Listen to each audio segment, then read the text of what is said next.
Hello and welcome to The Big Picture. Shocking revelations in the last few days about the surveillance operations being conducted by the United States National Security Agency on web users around the world has outraged people and particularly web users across the world. The outrageous spying operations to apparently keep track of terrorist activities seem to be violating all norms and laws of privacy. India is one of the top 5 countries targeted by this program, codenamed PRISM, with an incredible 6.3 billion reports gathered during only the month of March this year. The operations which tap into internet companies, including Google, Apple, Facebook, and Skype and Twitter, is virtually mining all kinds of data on these and other sites. This means that what most of us who are posting on Facebook or Twitter or even Googling for information are all landing up in the cavernous NSA's big data, apparently to track if any of us have any evil or terrorist intentions. The American government, however, has defended itself on the grounds that if they have to ensure full security, full privacy cannot be assured.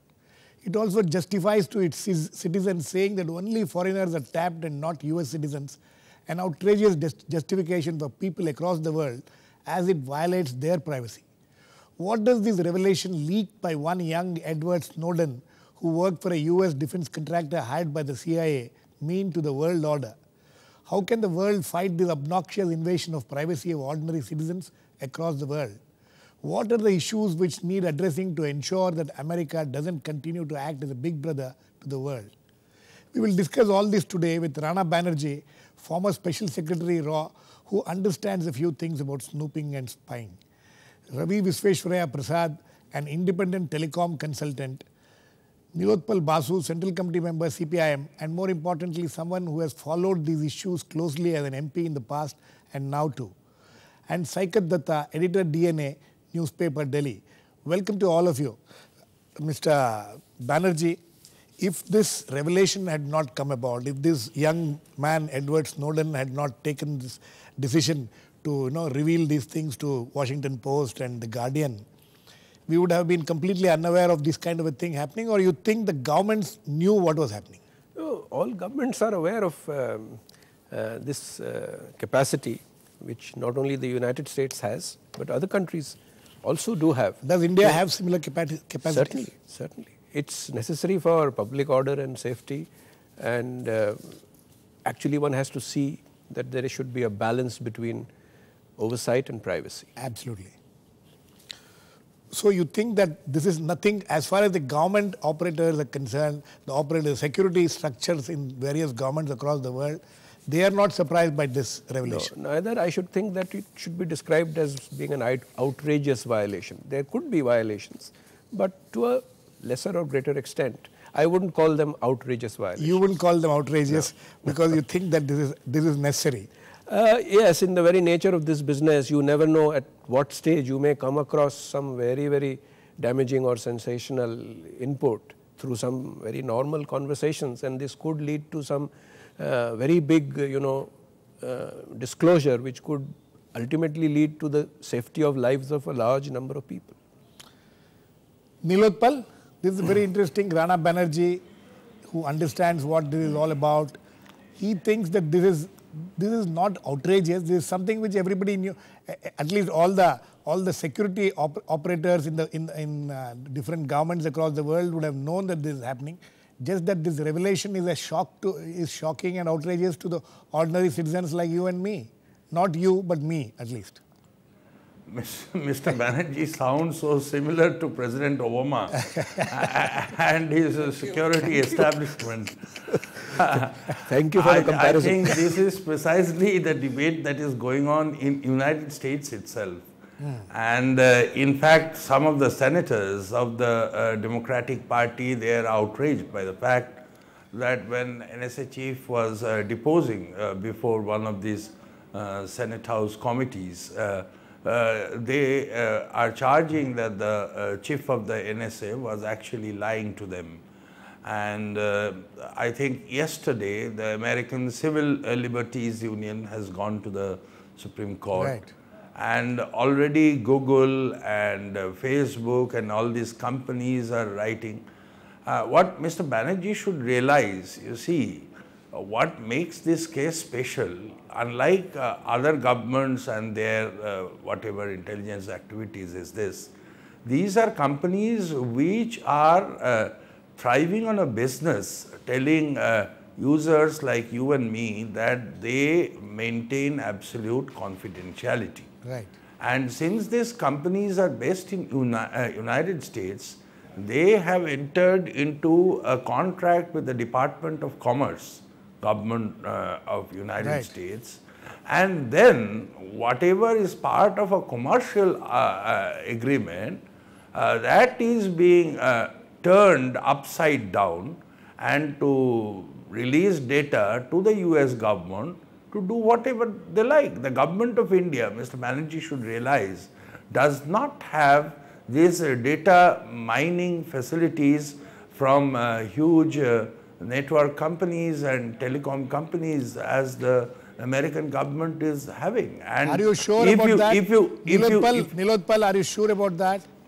Yeah, of course. I mean, there is no way that Indian intelligence agencies can have the kind of access that the American government is happening. That Mr. is Banerjee, why we are demanding that there should be democratization of internet governance in the world today. Nilotpal, 1 second. Let me get Mr. Banerjee in on this. No, Banerjee, yes, I would agree. Do you agree with that? I would agree with Nilotpal because our capacities are not to that extent, but much more limited. It's not for lack of trying. I wouldn't really like to comment on that. Okay, Saikat, let me come to you. Saikat, it's very interesting what both Mr. Banerjee and Nilotpal says. The balance between the needs of security and the needs of privacy. Has this been violated with these by what PRISM is doing through the US state agency? Well, let's go by what Mr. Banerjee has said, that at some times it is required to be intrusive for the interest of security. Right. Now, my question is, everything is based on limits. Right. So, what is the correct limit? That we will intrude into the lives of citizens this far and no further. Right. Has any limit been set? Is there any way that you can set such a limit? In the absence of such a limit, then everything can be justified in the name of security. And when you do that, I mean, an old philosopher like Thomas Hobbes has already said, then the state becomes a leviathan. And when the state becomes so intrusive and you destroy the freedoms of citizens, then you end up defeating the very purpose for which you were collecting that intelligence to start with. Right. So if the state therefore then starts collecting so much of information, like which is happening in India in various ways where citizens are losing their rights, your fundamental restrictions are now in place and your fundamental rights have been completely forgotten. Right. Okay. We will come to what is happening in India a little later, but let me get Ravi, Visveswaraya, Prasad. Girish. Yes, Nilotpal. Just to supplement what Saikat was saying, I think United States right now the debate is that whether, I mean, the scale in which NSA was operating in data mining, whether that is infringing the Charter of Rights, especially the 4th and 5th Amendment. And I think there's a whole body of people who are saying that this is a clear violation of the Charter of Rights in United States. Absolutely, but the American government claims that it's not violating any rights of its own citizens. That is more. That is more worrisome for countries like us. Yeah, absolutely. Ravi, coming to you, see, America, in the present state of affairs which is there, the web world is controlled by America. It is the principal country where this internet architecture emanates from. So, is that one of the reasons why they are able to be so extensive in their snooping operations? If not for that, do you think this could not have happened? No, it certainly has been happening, because if you look at the National Security Agency of USA, from the early 1950s, it has been recording, tapping each and every single phone call, international phone call originating from the US or terminating in the US. Every single call? Every single call from the early 1950s. There was a project, Echelon, which was a joint venture between USA's National Security Agency, Britain's GCHQ, Australia and New Zealand, whereby all the satellite communications all over the world were monitored and recorded. Now, every single international call was recorded. The problem is... No, recorded means what? The content was recorded? Content, or everything, no, everything was taped. Taped. The problem is that... The conversations were taped. All conversations into and out of the US were taped from the 1950s. Now, the problem is that for each minute of conversation you tape, to try to analyze that would take you months. Exactly. So, there was a backlog of years and years that the National Security Agency had of conversations that they had taped, and they had to listen into and try to decode. So, they tried to automate it by listening for search and keywords. And that was the origin of data mining, in fact, even in the 60s. It's not a 2010 term, it's a 1960s term. But what happened is no terrorist is ever going to use words like bomb or gun or armament or I'm going to blow up the Empire State Building. Really? No terrorist will ever say that. They'll all use code language. They all become smarter. They'll all use code. They've always been smart. Yeah, they'll always use code words for that. So no terrorist will ever say bomb or assassination or I'm going to assassinate Ronald Reagan or anything like that. So really that program was a misnomer, and what really led to the death of Project Echelon was the rise of fiber optics. Okay. Because they were intercepting all satellite conversations, but when the world went fiber optic around 1999, they couldn't really intercept international conversations over fiber optics. Right. So now they've got to come up with different ways. For instance, all the large ISPs, the telcos in US are handing over metadata to the CIA, the NSA and others. Like Verizon has been handing over all the call records, not content so much, but all call records. This is exactly where the problems of privacy comes in. Oh, absolutely. And they claim you also have packet like internet. In internet you have packet these are all commercial agencies who are making huge lot of money through the web. They are telling us, Facebook, Google, whatever it is, they're all telling us that your privacy is ensured, blah blah blah. No, that's just not true. But they're just lying. You mean? Oh well, actually, and in the guise of national security. In the guise of national security, in the US, basically you have packet sniffers. Like in the old days, there were carnivore, omnivore. These are all packet sniffers that sniff each packet of internet data and route some of the ones that they find of interest to a special server where they are decrypted and listened upon. Right. This, I think every country now does it. I mean, Britain was doing it since the 80s. India does it? India does it. I'm sure India does it. In fact, it's there in the ISP license also. That they have to provide, that each ISP has to provide decryption facilities at the gateway to the intelligence agencies. But this kind of, is this shocking for you, this revelation? Is it a shocking revelation for you, or I knew about it. You knew about it? This has been going on. Everybody in the industry knows that this is happening. Every telecom operator will tell you of the requests they get from intelligence agencies, whether signed or not, whether legal or not. 6.2 billion, for instance, from India in the month of March, 6.3 billion reports emanating from India. Yeah, everybody is spying on everybody else. They get this raw data. Now the question is, making sense of this data is a Herculean task. Absolutely. Because 99% of this data will be husbands chatting with wives, or with boyfriends or girlfriends. It'll be that kind of chatter. Yeah. It is your chance of hitting upon something is like 0.0001%. But everyone does it, and then they try to develop all kinds of very sophisticated algorithms to know who's communicating with whom.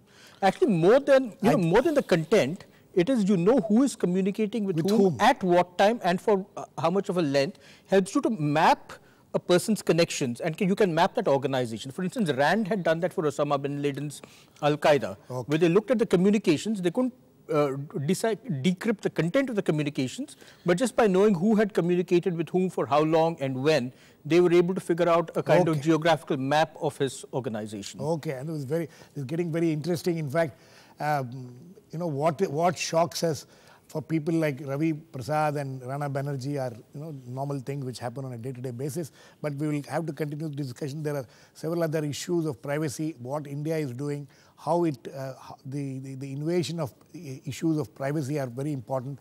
We will discuss that, how the world is also going to handle this situation now will be very interesting. Please keep watching. We'll come back in a very short time. Welcome back. We are discussing the shocking revelations made about the National Security Agency of United States spying into the web world across the world and how it is going to affect the world order and the issues of privacy. Saikat, coming to you, what are the measures which are being taken in India as far as cyber law privacy is concerned? One. Second thing is, these revelations, how does it violate our laws? Do you think it violates our laws? Do you think the Indian government would be taking certain measures? Yesterday, the Foreign Office has said that they are looking into it. They will cyber security exchanges, discussions will take place and things like that. Well, you've raised several points. I'll try and answer them quickly one by one. First of all, as far as the MEA statement yesterday, I think it is more for show and nothing substantial can be done. I mean, what is the government of India and the MEA going to tell the Americans? That please stop intelligence gathering? I don't think that's going to happen. Right. As far as the impact on India, etc., we are only looking at it, an intelligence personnel love to give this story that, look, this could save lives, this is for counter-terrorism, etc. But let's try and understand this.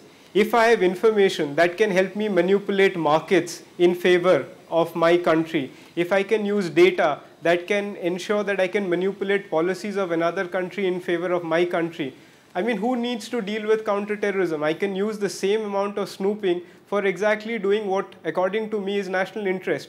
So what the Americans are doing is for themselves, their national interest, but they could be using the information to manipulate markets, to manipulate policies, to stay ahead of the game on many other issues. Right. As far as what is happening in India, a Bangalore-based company was contracted nearly 11 years ago, and I won't name the company, by Indian intelligence agencies for internet data monitoring. Right. And these systems are being upgraded. In fact, there are facilities in Mumbai where all kinds of metadata is accessed using the same model that the National Security Agency in America did. For example, they contacted the big telecom companies when they started transferring data to optical fibers. They just created a parallel line where all the data, while it moves from one continent to the other, they also end up getting a parallel amount of data, which is coming in real time. Okay. So when it comes to privacy in India, what is happening is the government has created many policies like the UID project without even bothering to go to Parliament to get it approved, just through executive decisions. So you have projects like the UID, which wants everything about you, or the National Intelligence Grid, again, which has never gone to Parliament for approval. And when it comes to privacy, a privacy bill has been waiting in the wings since 2008, and there is absolutely no protection.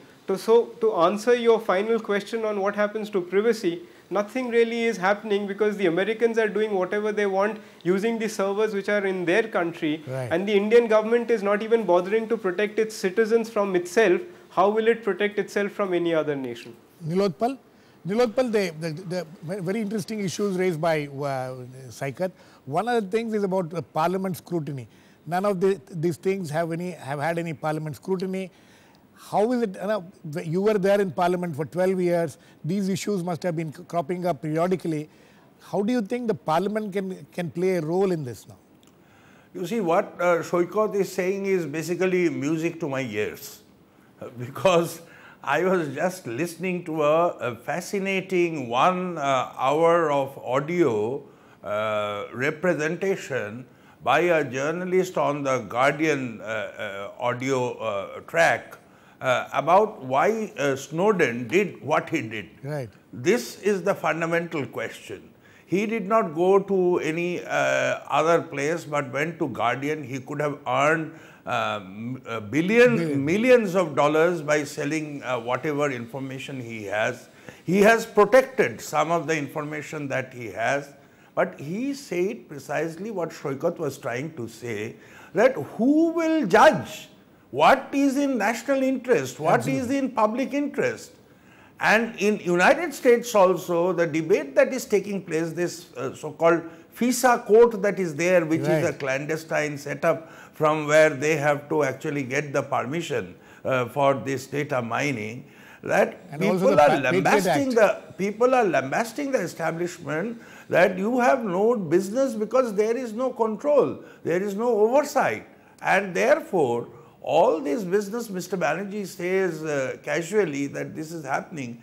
I think in the time and age that we live, I mean, every citizen has the right to know, I mean, what kind of parameters will determine what constitutes our security. And therefore, we have seen in the past this whole American madness, I mean, taking the whole world to the abyss. And in fact, that term is used by one American expert, that we are beyond that abyss. And on the name of Nilotpal, Nilotpal, you have been a very responsible member of parliament. You understand the concerns, the seriousness of the threats, security threats, the threats from terrorists of all hues from across the world. There has to be a balance. How do we strike that balance? Therefore, I am saying that at least the monitoring part of it, the oversight part of it should be transparent. I mean, the parameters should be clear that on what excuse or on what ground can we ask for this data. But tell me, are the political parties really interested in this country to have this kind of a parliamentary supervision of the intelligence activities at all? There have been a lot of discussion on that. Obviously, you see, Saikat rightly referred to this UIDI, this exercise. I mean, when the government came with a bill, the standing committee discussed the bill and unanimously rejected the proposals contained in that bill and said that you come with a fresh draft. And if you see that, I mean, it is a wealth of information. And I mean, there is a natural tendency for media persons to rubbish the parliament, to rubbish the parliamentarians. But I am sure that if you read that report, you will be proud of your parliamentarians. Okay. They raise several questions about multiplicity of exercise, about what the British government had done after having proceeded, the failure rates of biometric recognition and so on and so forth. Okay. Therefore, I think we must have a proper perspective in dealing with such momentous issues. Mr. Banerjee. Mr. Banerjee, the issue of parliamentary scrutiny of these things, will it be able to draw some lines as the concerns expressed by Saikat and Nilotpal both about if I may who decides what is national security? I'll come to your question, but if I may take a minute to defend myself. Yes. It wasn't a casual statement, it was a realistic statement. When you are doing email or when you are in a telephone conversation, at least as a retired intelligence personnel, I assume that my conversations or my email would be liable to interception or at least watching by the big brother. Expect, I take it for granted. Every individual in this, every ordinary citizen to be so aware of it and be so careful? We should be aware. There should be security consciousness and it should gradually come. Of course, I am a believer in accountability and oversight because in the report that we did for the IDSA, we have actually, in a sort of pioneering manner, we have suggested accountability in regard to all these issues. The Indian Telegraph Act, Section 5, is the only legal provision available under which permission have to be taken by the concerned designated authority who is the Home Secretary in the center and in the states. And then under Section 5(9), you have committees also authorizing this type of interception or watching for a period of 2 months at a time to any listed that's okay. agencies. But my question is this. These revelations, what the US has been doing, gathering information from India, does it violate any of our laws? Not that I am aware of, no. You don't think the Indian government can confront the US government and say that, unless we what are you doing this violating the laws? What we could do is what the Chinese have threatened or the Pakistanis have threatened to stop, the functioning of Google in the country itself. That sort of thing can be done. But it will only harm ourselves. We will be ending up, So there are no laws which have been, you think that there are no laws which have been violated? I'm not sure. I'm not a legally sort of. Yeah, but with whatever intelligence background which you have and. Well, I don't think it's really, we should not put fetters on our own selves. If we do this, then we will end up missing a big terrorist lapse or something. Not that terrorists are not aware of it. They have stopped using many of these technical means. They now believe in human couriers. Yes. Okay. So this is there. But then okay, interesting. Ravi, last words to you. How do we democratize this architecture? Is democratizing this architecture one of the demands which is being made periodically? How to democratize this architecture so that US doesn't have this overarching control over it? No, you can't. US does have this, so it's a matter of might is right. Now, with cloud computing, you have servers all over the place. In fact, it becomes much more difficult to track down on which place in the world your data is, because it may be residing in Finland. You think it's in India, but your data might be residing in Thailand. So it's actually very much more difficult. We have to develop our own capabilities and offensive warfare capabilities against other countries. We have to be able to defend our communications at the international gateways, prevent others from coming in and snooping on our critical infrastructure, and also develop ways of attacking other countries. In this revelation, all the countries in the world, everybody snooping on everybody else. Everybody else. Yes. So it is not just that America is snooping on others and others are keeping quiet and just being the victims. No, India is snooping. I'm sure India is snooping. China is very much snooping. So they are the world leaders in snooping. They are the world leaders in snooping on US and Europe. Russia has done it, Estonia has done it, Chechnya has done it. I mean, Chechnya and Palestine and Israel are some of the world leaders. So it's just that this thing has come out in the open and is shocking, but otherwise you think there is something which happens on a day-to-day basis and everybody is aware of it. As people who need to be aware of it. Well, conversations have been recorded since the 1950s and now emails have been recorded since the 80s. On that note, we have to end. Ask a question. Very quickly. No, very quickly. Very small question. Very quickly. I mean, does anybody else of the panel can make out that why India is on the fifth highest? Sorry, Nilotpal, we don't have time for that answer to that question. But yes, it is a matter of great concern that why India is one of the top 5 countries from which US is mining data like this. But it is not a very. At the end of the show, I can tell you that for we ordinary citizens, it's not very happy news. This is something which has been going on and will continue to go on. We don't know how it can be stopped or if it ever will be stopped. But we will keep an eye on how this whole issue will blow up or the way the world will react to it in the coming days. Thanks to all my guests, Nilotpal, Basu, Saikat, Dutta, Rana, Banerjee and Ravi, Visveswaraya, Prasad. Please keep watching. We'll come back with another issue on The Big Picture same time tomorrow.